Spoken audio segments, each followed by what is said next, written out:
ईद क्यों मनाई जाती है, आज मुझे पता चला।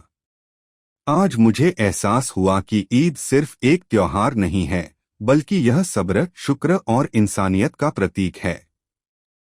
जब पूरा महीना रोजा रखा जाता है, तो इंसान भूख प्यास सहकर अपने अंदर धैर्य, सब्र पैदा करता है।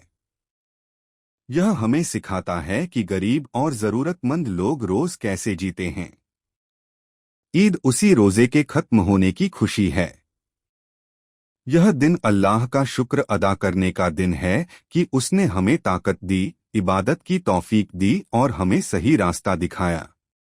आज मुझे यह भी समझ आया कि ईद का मतलब सिर्फ नए कपड़े पहनना नहीं है। ईद का मतलब सिर्फ मीठा खाना नहीं है, बल्कि अपने गिले शिकवे भूलकर गले मिलना, गरीबों की मदद करना, ज़कात और फितरा देना, दिल से ईद मुबारक कहना। ईद हमें सिखाती है कि असली खुशी दूसरों को खुश करने में है। आज मालूम चला, ईद एक दिन की खुशी नहीं, बल्कि एक सोच है, जिसमें प्यार है, भाईचारा है और इंसानियत सबसे ऊपर है। ईद की असली खुशी तब पूरी होती है जब हमारे आसपास कोई भी उदास न हो, जब हम नमाज के बाद एक दूसरे से गले मिलते हैं, तो वो सिर्फ एक रस्म नहीं होती, बल्कि दिलों को जोड़ने का एक तरीका होता है। आज मुझे यह भी समझ आया कि अगर हमारे घर में खुशियां हैं, तो हमें उन लोगों को भी याद करना चाहिए जिनके पास आज कुछ नहीं है। किसी भूखे को खाना खिलाना, किसी उदास को हंसाना, किसी गरीब की मदद करना, यही असली ईद है। क्योंकि अल्लाह को हमारी सिर्फ नमाज नहीं, हमारा दिल भी प्यारा है। और जब दिल साफ होता है, तो हर दिन ईद जैसा लगने लगता है। आज मालूम चला, ईद सिर्फ मनाने के लिए नहीं, बल्कि सीखने और बदलने के लिए आती है, ताकि हम एक बेहतर इंसान बन सकें, ताकि हम दूसरों के काम आ सकें, ताकि हम अपने अंदर की बुराइयों को खत्म कर सकें। और आखिर में, जब रात को हम सोते हैं, तो दिल में एक सुकून होता है कि हमने सिर्फ त्योहार नहीं मनाया, बल्कि किसी की जिंदगी में थोड़ी सी खुशी भी दी। ईद खत्म होने के बाद भी उसकी सीख खत्म नहीं होनी चाहिए, क्योंकि असली इम्तिहान तो उसके बाद शुरू होता है। क्या हम वैसे ही अच्छे बने रहते हैं? क्या हम रोज की तरह सब्र रखते हैं? क्या हम दूसरों की मदद करते रहते हैं? अगर हाँ, तो समझ लो कि हमारी ईद कबूल हो गई। आज ये भी समझ आया कि रोजा सिर्फ भूखे रहने का नाम नहीं था, बल्कि अपनी बुरी आदतों को छोड़ने का नाम था। गुस्सा कम करना, झूठ से दूर रहना, दिल को साफ रखना। अगर ये सब हम ईद के बाद भी करते रहें, तो हर दिन हमारे लिए ईद बन सकता है। और फिर इंसान धीरे धीरे बदलने लगता है। उसकी सोच बदलती है, उसका व्यवहार बदलता है और उसकी जिंदगी में सुकून आने लगता है। आज मालूम चला कि ईद सिर्फ चांद देखने से नहीं आती। ईद तो तब आती है जब हमारे दिल में रोशनी हो जाती है, और जब दिल रोशन हो जाए, तो अंधेरा खुद ही खत्म हो जाता है। इसलिए ईद को सिर्फ एक दिन मत रहने दो, इसे अपनी जिंदगी बना लो, ताकि हर सुबह उठो तो दिल कहे, आज भी ईद है। ईद क्यों मनाई जाती है, एक दिल छू लेने वाली कहानी। एक छोटा सा गांव था। वहां अमान नाम का एक लड़का रहता था। ईद आने वाली थी और पूरे गांव में खुशी का माहौल था। अमान बहुत खुश था, क्योंकि उसे नए कपड़े मिलने वाले थे। सेवैयां बनने वाली थीं और दोस्तों के साथ खूब मस्ती करने का प्लान था। लेकिन उसी गांव में एक और बच्चा था, रहीम, जिसके पास न नए कपड़े थे न अच्छे खाने का इंतजाम। वो चुपचाप अपने घर के बाहर बैठा था। ईद की सुबह आई।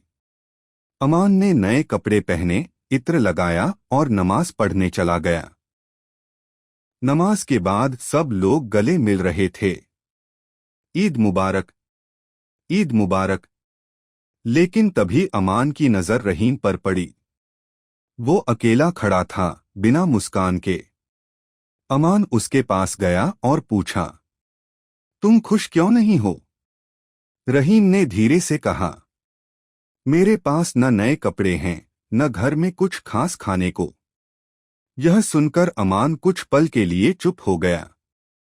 फिर उसने बिना सोचे अपने नए कपड़े उतारे और अपने पुराने कपड़े पहन लिए।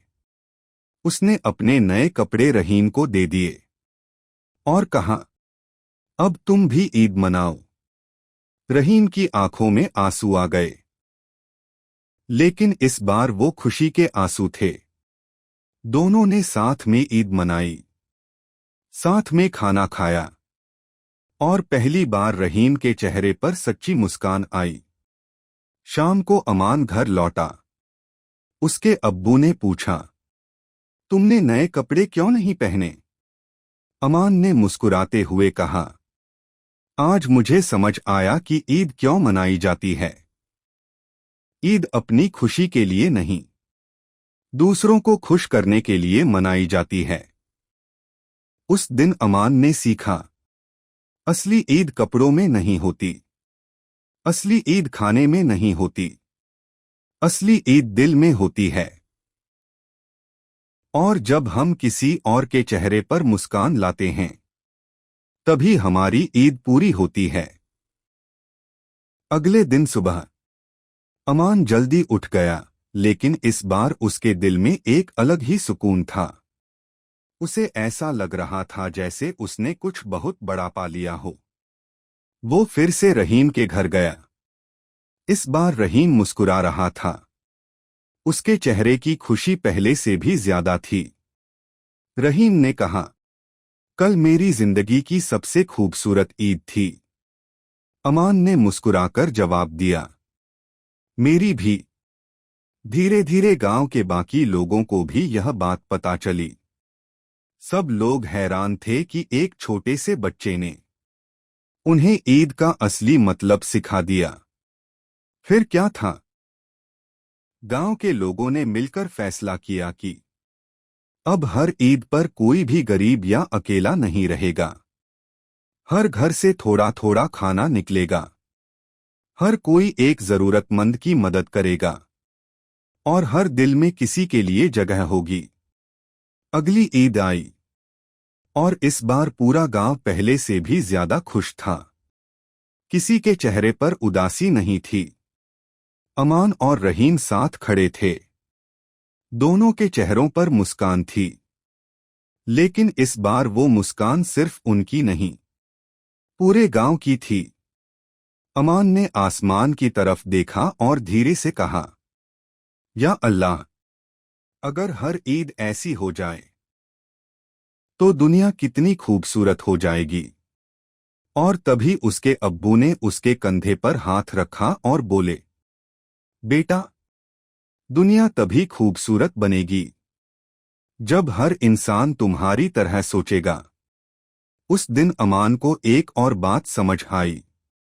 ईद साल में एक बार आती है, लेकिन इंसानियत हर दिन निभाई जाती है। अंतिम सीख, फाइनल मोरल। अगर तुम चाहते हो कि तुम्हारी हर दुआ कबूल हो, तो किसी की खुशी बन जाओ। और सच में उस दिन के बाद उस गांव में सिर्फ ईद ही नहीं, हर दिन खुशियों का त्योहार बनने लगा। कुछ साल बीत गए। अमान अब बड़ा हो चुका था, लेकिन उसके दिल की वही मासूमियत और इंसानियत आज भी वैसी ही थी। एक दिन ईद फिर से आई। पूरा गांव पहले की तरह खुश था, लेकिन इस बार कुछ अलग हुआ। अमान ने देखा कि अब गांव के बच्चे खुद ही गरीबों के घर जा रहे थे। कोई खाना दे रहा था, कोई कपड़े, तो कोई बस एक प्यारी सी मुस्कान। अमान यह देखकर भावुक हो गया। उसे याद आया वो दिन जब उसने पहली बार रहीम की मदद की थी। तभी रहीम उसके पास आया।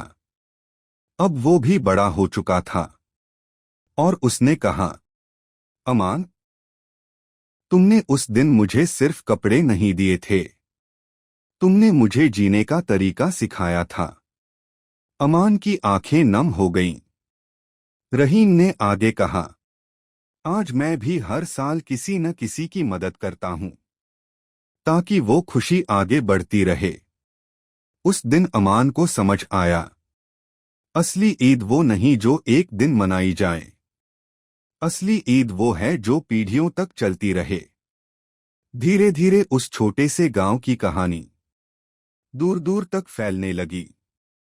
लोग कहने लगे, अगर ईद का असली मतलब देखना है तो उस गांव में जाओ।